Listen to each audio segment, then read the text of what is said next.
मित्रांनो, जिल्हा परिषदेमध्ये जी पदभरती सुरू आहे तर त्याच्या काही पदांचे निकाल जे आहेत ते लागलेले आहे आणि पुढील प्रक्रिया म्हणजे कागदपत्र पडताळणी ती देखील सुरू झालेली आहे। तर मित्रांनो, या कागदपत्र पडताळणीमध्ये तुम्हाला कोणकोणते डॉक्युमेंट्स घेऊन जायचे आहे आणि कुठे जायचे आहे, कसं हजर राहायचं आहे आणि मित्रांनो कशा पद्धतीने यादी जी आहेत किंवा अंतिम निवड यादी जी आहे ती लावलेली आहे। तसेच मित्रांनो, राहिलेल्या पदांचे जे निकाल आहेत ते कधी लागतील आणि मित्रांनो कोणकोणते निकाल आलेले आहेत ते तुम्हाला कुठे पाहायचं आहे, अपडेट मित्रांनो रेग्युलर कुठे मिळवायचं याची सुद्धा माहिती मित्रांनो आपण या व्हिडिओमध्ये पाहणार आहोत। नवीन असेल चॅनलला सबस्क्राईब करून घ्या, शेजारील बेलचं बटन दाबून घ्या जेणेकरून तुमच्याकडून अपडेट मिस होणार नाही।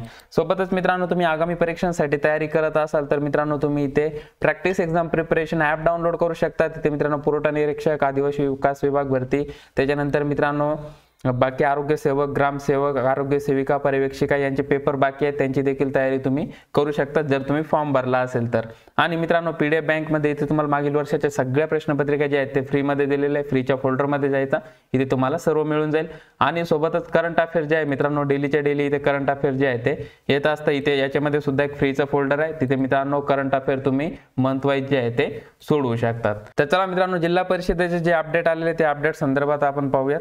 तर पहा मित्रांनो, जिल्हा परिषद जळगाव यांनी पुढील प्रक्रिया जी आहे ती करण्यास सुरुवात केलेली आहे। तर याच्यामध्ये पहा, कागदपत्र पडताळणी करिता 14/2/2024 रोजी सकाळी 11 वाजता उपस्थित राहण्याबाबत। तर याच्यामध्ये पहा मित्रांनो संदर्भ दिलेला आहे। तर ती निवड यादी जी आहे तात्पुरती निवड यादी व प्रतीक्षा दिन यादी त्याचा संदर्भ दिलेला आहे। तर याच्यामध्ये पहा, जिल्हा परिषद सरळ सेवा पद भरती 2023 च्या अनुषंगाने विचाराधीन तात्पुरती निवड यादी व प्रतीक्षा यादी जिल्हा परिषदेच्या वेबसाईटवर जी आहे ती प्रसिद्ध केलेली आहे असून उमेदवारांचे मूळ शैक्षणिक कागदपत्रे व इतर सर्व दस्तऐवज तपासणीकरिता 14 फेब्रुवारी 2024 रोजी सकाळी 11 वाजता जिल्हा परिषद जळगाव येथे करण्यात येणार आहे। आता मित्रांनो, तुम्ही ज्या जिल्हा परिषदेमध्ये अर्ज केलेला आहे, तुमचं जर मित्रांनो निवड यादीमध्ये नाव आलं तर तुम्हाला कागदपत्र पडताळणीसाठी जे आहे ते ज्या त्या जिल्हा परिषदेच्या ऑफिसमध्ये जायचं आहे।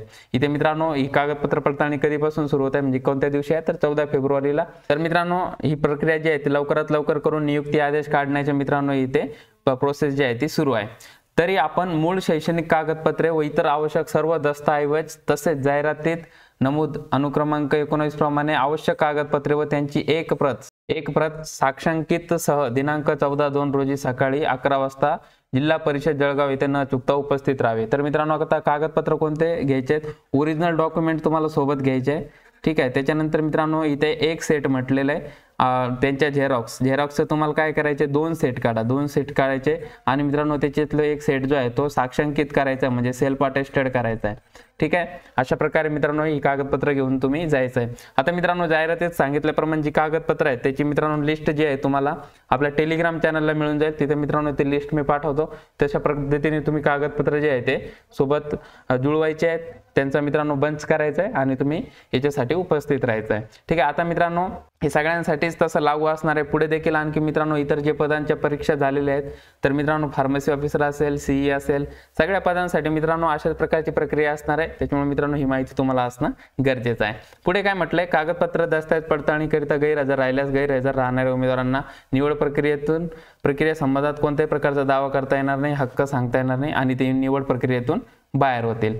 तर मित्रांनो इथे जे आहे ते संदर्भ दिलेला आहे। तर निकाल जो आहे IBPS कंपनीकडून प्राप्त झालेला आहे, गुणपत्रक वगैरे त्यानुसार दिलेलं आहे आणि त्यानुसार मित्रांनो इथे तात्पुरती निवड यादी व प्रत्यक्ष यादी जी आहे ते प्रसिद्ध केलेली आहे। आता मित्रांनो वरिष्ठ सहाय्यक लेखासाठी आहे, वरिष्ठ सहाय्यक लेखासाठीची प्रसिद्ध झालेली आहे। तसेच मित्रांनो आणखी विस्तार अधिकारी कृषी याच्यासाठी सुद्धा मित्रांनो हे प्रसिद्ध झालेलं आहे कागदपत्र पडताळणीचं वेळापत्रक, ठीक आहे। आता मित्रांनो जाहिरातीनुसार एकूण पद जी आहे ती इथं दिलेली आहे। तसेच प्रत्येक पोस्टसाठी इथं असं सेपरेट मित्रांनो जे आहे ते परिपत्रक प्रसिद्ध होईल आणि इथे मित्रांनो ही निवड यादी अशा पद्धतीने दिलेली आहे, ठीक आहे।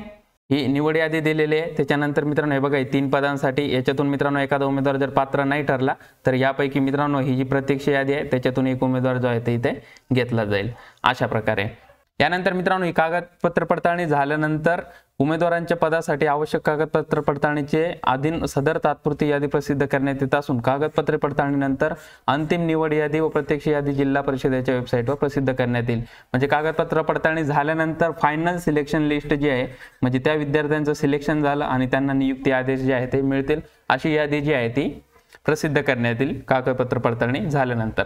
तर अशा प्रकारे मित्रांनो पुढची कागदपत्र पडताळणीची प्रक्रिया जी आहे ती होणार आहे। आतापर्यंत निकाल कोणते लागलेले आहेत तर मित्रांनो 5 संवर्गाचे निकाल लागलेले आहेत आणि आणखी मित्रांनो कनिष्ठ अभियंता यांचे मित्रांनो निकाल जे आहे ते लागण्यास सुरुवात झालेली आहे, यांत्रिकी त्याच्यानंतर विद्युत।